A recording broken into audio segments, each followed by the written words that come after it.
ሰላም ውድ አድማጮቻችን እንደምን ቆይታችኋል? ከሪያሊቲ ሚዲያ አዳዲስ መረጃዎችን ለማግኘት የሪያሊቲ ሚዲያ ዩቲዩብ ቻናልን ሰብስክራይብ ያድርጉ እያልን ወደ ዕለቱ ዜናዎች እናልፋለን። የመሬት ባለቤትነት ከተመካካሪዎች 3 አማራጭ ሐሳብ ሲቀርብለት ግብር እንዲቀነስ ተጠየቀ። በይፋ ከተከፈተ 26 ቀናት ባስቆጠረው የምክክር ጉባኤ እየተመከረበት ያለውና እስካሁንም ብዛም የዘገባ ሽፋን ያልተሰጠው ማህበራዊና ኢኮኖሚያዊ እንዲሁም የአርሶ እና አርብቶ አደር ጉዳዮች በሚለው አጀንዳ ስር የሚገኘው የመሬት ጉዳይ በጉባኤተኞች አከራክሮ 3 አማራጭ ምክር ሐሳብ ቀርቦለታል። ተሳታፊዎች በተለይ የመሬት ባለቤትነት፣ የህዝብ ቆጠራ ውክልና፣ የሀብት ክፍፍል፣ የግብር፣ የሰራተኞች ደሞዝ ጉዳዮች ላይ በኢትዮጵያ የሚስተዋለውን ችግር ለመፍታት ይረዳሉ የተባሉ ምክሮች ከተመካካሪዎች መቅረባቸውን ለቲክቫህ ኢትዮጵያ ተናግረዋል። በዚሁ አጀንዳ እየተሳተፉ ካሉ ተመካካሪዎች አንዱ ባለው ነባራዊ ሁኔታ የመሬት ጉዳይ አጨቃጫቂ መሆኑን ገልጸው የመሬት ባለቤትነትን በተመለከተ በቡድናቸው 3 ምክር ሐሳቦች መቅረባቸውን ተናግረዋል። መሬት የመንግስት መሆን አለበት፣ ህዝቡ እየተጠቀመ አይደለም፣ እንዲያውም የግል መሆን አለበት፣ የህዝብና የመንግስት ሆኖ መቀጠል አለበት የሚሉ ሐሳቦች ቀርበው ተመካካሪዎችን በሐሳብ አሟግተዋል። በተለይም መሬት የግል ከሆነ ተሸጦ በተወሰኑ ባለሀብቶች እጅ ስለሚገባ ለቀጣዩ ትውልድ ለማስተላለፍ አስቸጋሪ ይሆናል።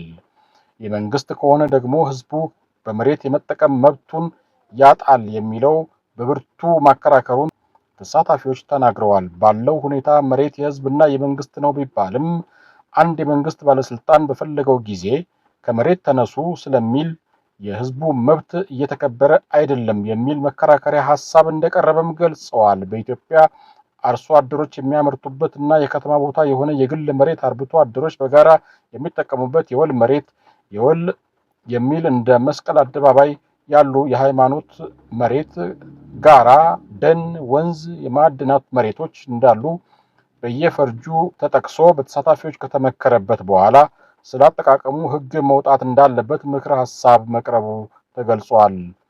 ጋራ፣ ደን፣ ወንዝ፣ የማዕድናት መሬቶች በመንግስት እጅ እንዲሆኑና መንግስት መሬት ሲፈልግ የገበሬ መሬት ላይ እንዳይሄድ እፈልጋለሁ ካለም ተመጣጣኝ ካሳ እንዲከፍል፣ አርሶ አደሩ የግሉን መሬት በግዴታ ሳይሆን ያዋጣኛል ላለው ኢንቨስትመንት እንዲያውል መብቱ እንዲጠበቅ የሚሉ ሐሳቦች በአመዛኙ መቅረባቸውን አንድ ተሳታፊ ገልጸዋል።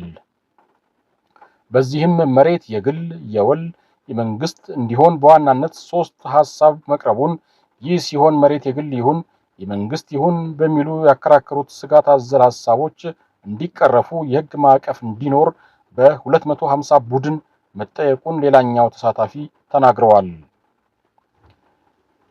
ደሞዝና ግብርን በሚመለከት የኑሮ ውድነቱ በየዕለቱ እየጨመረ የሚከፈለው ደሞዝ ግን አነስተኛ ከመሆኑ ባሻገር ከዚያው ላይ ከፍተኛ ግብር እየተጠየቀ በመሆኑ ፍትሃዊ የሆነ አከፋፈል እንዲኖር ግብር መቀነስ አለበት በሚል አብዛኞቹ ተመካካሪዎች መስማማታቸውን እኚሁ ተመካካሪ ለቲክቫህ ኢትዮጵያ አስረድተዋል።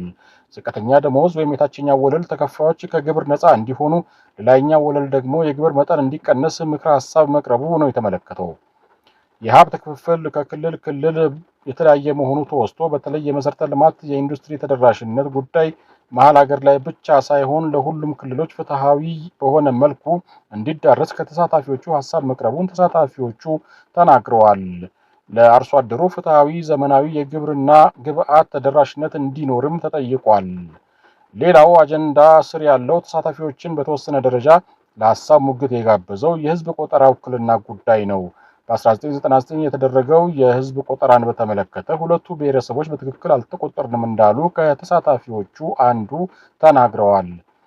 በ1999 ዓ.ም ቆጠራ አማራ ክልል 25 ሚሊዮን ህዝብ ተቆጥሮልኝ ነበር። በኋላ መቀመጫ ሲሰጠን ግን 2 ሚሊዮን ህዝብ ተቀንሶብኛል። ኦሮሚያ ክልል ክርስትና የተነሳ ሁሉ አማራ ነው ይባል ስለነበረ እንደ አማራ የተቆጠረ በወቅቱ ኦነግ መባል በህግ እንደሚያስቀጣ በፓርላማ ተወስኖ ስለነበር በኦነግ ፈረጃለሁ ብሎ ራሱን በትክክል ያላስቆጠረ ኦሮሞ አለ ሶማሌ ህዝቤ በውል ስላልተቆጠረ ወደ 5 ወንበር አጥቻለሁ ብለው ያነሷቸው ሐሳቦች በልዩነት መያዛቸውን ገልጸዋል።